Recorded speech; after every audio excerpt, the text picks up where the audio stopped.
Hello. We all have heard about the valiant kings of the past, of how they conducted wars, of how they administered their kingdom, how they did good things for their people, and how they protected and safely secured their kingdoms. But in these stories, we have not really heard about what the queens were doing.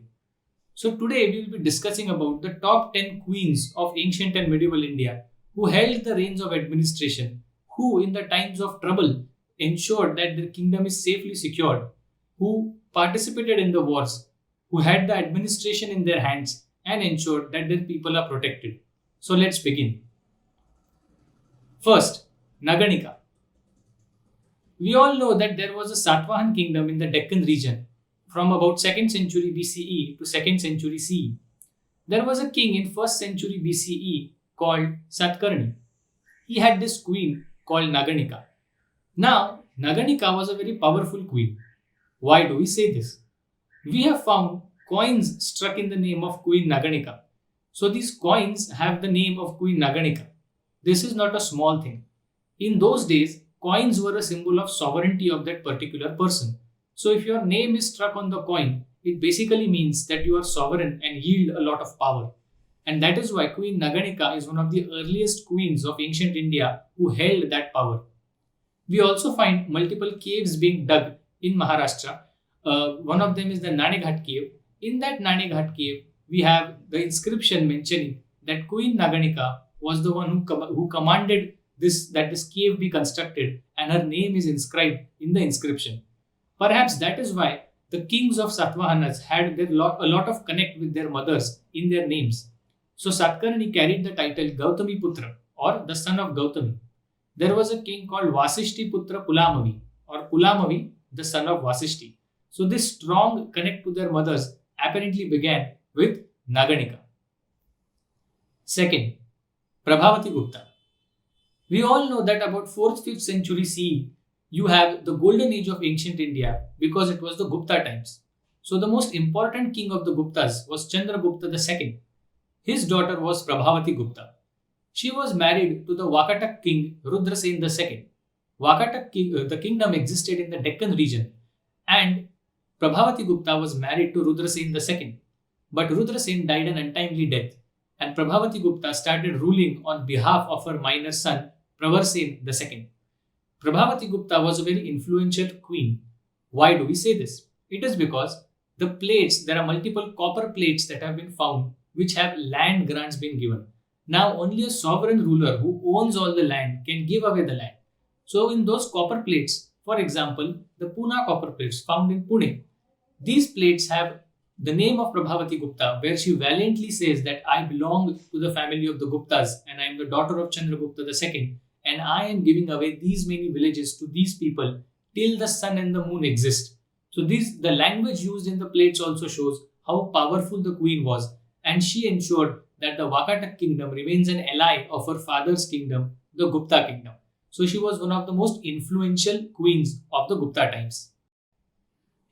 Third, Didda. Till now we were talking of queens who were benevolent. Clearly, Didda does not fall into this category. She was known to be one of the most fiercest queens of the ancient times. The history of Didda is essentially the history of Kashmir, and we get to know about it through a text called Rajatarangini written by Kalhan. So Kalhan tells us that Didda was the queen of a Kashmiri king, Kshemagupta. Kshemagupta died an untimely death, and because of this untimely death, Didda succeeded the throne. She ruled on behalf of her minor son Abhimanyu, but she was very fierce. She killed or exiled all the rebel nobles. She ensured that the popular landlords, called as the Damaras, their revolt was suppressed, and she was very fierce in her rule. Abhimanyu, her son, also died an untimely death, but he left behind 3 grandsons called as Bhimagupta, Nandigupta, and Tribhuvan-gupta. Now Didda, in her lust of power, murdered the 3 grandsons also. So she murdered her own grandsons just for the sake of power, and she continued to rule, and she totally eliminated her husband's dynasty. And at the end of her rule, she adopted her brother's son. So her nephew was adopted as the successor of the dynasty. So you will find that Didda is not really spoken of in good terms, but she was one of the fiercest queens of ancient India who ruled Kashmir. 4. Rudramma Devi. Now let's go down to South India. You will find that the Kakatiya kingdom of Warangal was a very big kingdom in the Telangana region. The king was Ganpati Dev of the Kakatiya kingdom. His daughter was Rudramma Devi. So despite having sons, it is Rudramma Devi who succeeded her father. So this is a direct succession from father. Till now we were talking of queens who were married to kings. Now she has succeeded from her father. You will find that Rudramma Devi married a Chalukya prince, but that Chalukya prince was not really important enough. You don't even find his name anywhere. So you will find that Rudramma Devi was the successor to her father's kingdom. She successfully defended the Kakatiya kingdom from all the neighboring enemies. So you had the Yadavas of Maharashtra and the Ganga kingdom in Odisha. Kakatiya kingdom was protected by Rudramma Devi from these invasions. And at the end, you will have Rudramma Devi having two daughters. So she adopted her grandson, so her daughter's son, and he succeeded Rudramma Devi. So this is one of a unique case of matrilineal succession to the throne that was started by Rudramma Devi. Fifth, Naiki Devi. Yet again, let's go to the Gujarat region. You will find that Muhammad Ghuri had invaded India in 12th century. So we all have heard about Prithviraj Chauhan and the war he lost with Muhammad Ghuri. But Naiki Devi succeeded in doing that thing which Prithviraj Chauhan couldn't. Naiki Devi was the queen of the Chalukya kingdom of Gujarat. So their capital was Anhilwad or Patan in today's times. You will find that her husband Ajay Pal died an untimely death and Naiki Devi was ruling on behalf of her minor son Moolaraj. So you will find that Ghuri, while in the early years he was invading India from the northwestern corner, he captured Lahore, Multan, and now he directly aimed at Gujarat. Probably he might have thought that it's a queen ruling there, so he could win Gujarat very easily. Naiki Devi preempted this move and she took a massive army. She herself led the army, she took her minor son in the army, and they went to the foothills of the Aravalli mountains near Mount Abu. And using the narrow ghats and the passes in that region, they attacked the army of Muhammad Ghuri. And Muhammad Ghuri was not prepared for this attack. And what followed was a complete defeat of Muhammad Ghuri.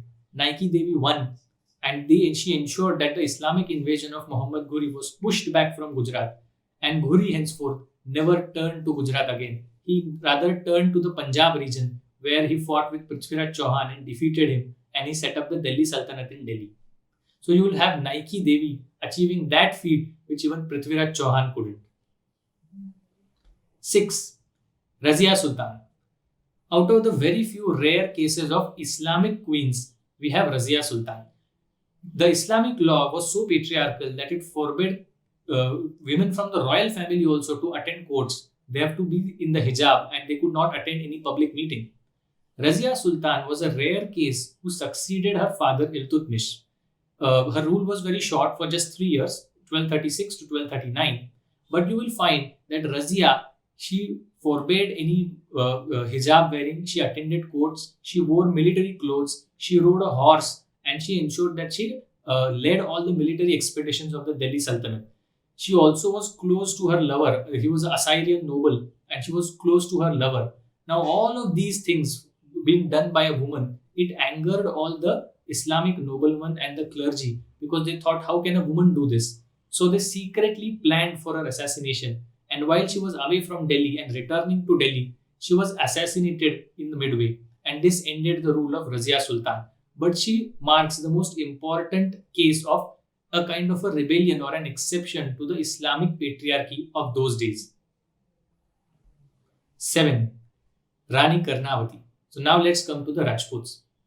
The Mewar kingdom with their capital at the Chittorgarh fort, they are always famous for the valorous kings that they had, including Rana Sanga, Maharana Pratap and everyone.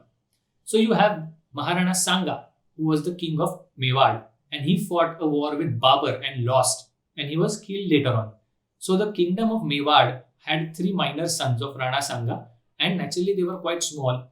So the queen of Rana Sanga, Rani Karnavati, she was the one who took the reins and she was ruling on behalf of her minor sons.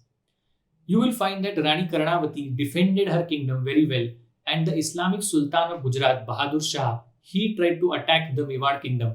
While Rani Karnavati ensured that Mewar kingdom was protected, you will find that ultimately the war was lost. And when Rani Karnavati realized that the war is about to lose, all the Rajput men in the army went outside and they fought the war till death. And all the women, including Rani Karnavati, they committed johar or self-immolation just to prevent any dishonor. Because if they had been caught by the Islamic army, one never knew what they might have done with them. So for their honor, they committed johar. You will find that the same Rani Karnavati, her minor son was Uday Singh, who grew and somehow took control of the Mewar kingdom. He set up their new capital Udaipur because his name was Uday Singh. So the city setup was Udaipur, and it is the son of Uday Singh who is called Maharana Pratap. So you will find that Rani Karnavati was the grandmother of Maharana Pratap. So valor flows into the family of Mewar. So Rani Karnavati somehow managed to save her kingdom, and when she could not, she committed johar. 8. Rani Durgavati. Yet another case of fighting against the Mughals. Akbar was in the force of expanding his kingdom through his reign in about from 1556 to 1607. That is the time of Akbar. And about in the 1560s, you will have Akbar expanding the Mughal empire through military pursuits. You will find that Rani Durgavati was the queen of the Gond people, essentially today's Satpura region in Madhya Pradesh. So all the hilly region was where the kingdom of Gad Katanga existed, and the queen was Rani Durgavati. Naturally, when the Mughal armies came, they were so huge that it was impossible for Gad Katanga to defend itself. Yet, you will find Rani Durgavati getting onto the war. She herself rode a horse. She was commanding the army with all her nobles. And finally, when she realized that the war could not be sustained, because for some days they did manage to keep the Mughal army at bay, but when ultimately they started suffering losses, Rani Durgavati, in the mid of the war, took out her sword and killed herself, just for the sake of honor. You will find that Abul Fazl, the biographer of Akbar, in his Akbarnama, actually praises Rani Durgavati, saying that just like her name, Durgavati, she is actually an avatar of Durga. That is the kind of valor with which she defended her kingdom. So this was Rani Durgavati, who ultimately lost, but she gave up her life defending her people and her kingdom. 9. Noor Jahan. Yet another case of a Islamic queen. We all have heard about Jahangir and ultimately all the myth that has been spread about Salim and Anarkali because of Mughal-e-Azam. But this Salim or Jahangir, his real wife was Noor Jahan. She was a Persian of Persian descent. Akbar's one of his minister was Mirza Ghiyas Beg, and his daughter Mehru Nisa was Noor Jahan. And you will find that sometime Jahangir laid his eyes on Noor Jahan. They fell in love with each other and they married. But after marriage, you will find that Noor Jahan started to really control the reins of the Mughal Empire and not Jahangir. You will find that Noor Jahan made all the appointments. She conducted wars. She conducted diplomacy. She ensured that all the rebel people are suppressed. She even struck coins in her name. And she controlled the reign of the Mughal Empire to such a way that Jahangir, in his autobiography, Tuzuk-e-Jahangiri, says that till the time the reins of power are in the hands of Noor Jahan Begum, all I need is one glass of wine and half a mound meat to make merry. So Jahangir needs only meat and wine to make merry because he is relaxed because Noor Jahan is ruling the kingdom. So Noor Jahan became the queen regent, and despite her husband being officially the Mughal emperor, she was the one, the empress of the kingdom, who was actually conducting all the business. So this was the second example of an Islamic queen who was actually very, very powerful and ensured that she ruled the kingdom. And finally, 10. You have Maharani Tarabai, the queen of the Marathas. You will find that after the death of Chhatrapati Shivaji in 1680, you have Aurangzeb descending into Deccan to finally suppress the Marathas. From 1680 to 1707, for entire 27 years, Aurangzeb was in Deccan trying to suppress the Marathas. He killed Chhatrapati Sambhaji in 1689. He was succeeded by his brother Chhatrapati Rajaram, who also died in 1700. And it is the wife of Chhatrapati Rajaram, Maharani Tarabai, who took the reins of the Maratha kingdom. So Maharani Tarabai was the daughter-in-law of Chhatrapati Shivaji. And naturally, being the daughter-in-law of a great king, she also showed great valor. She took the reins of kingdom and she ensured that the Maratha resistance to the Mughals continued.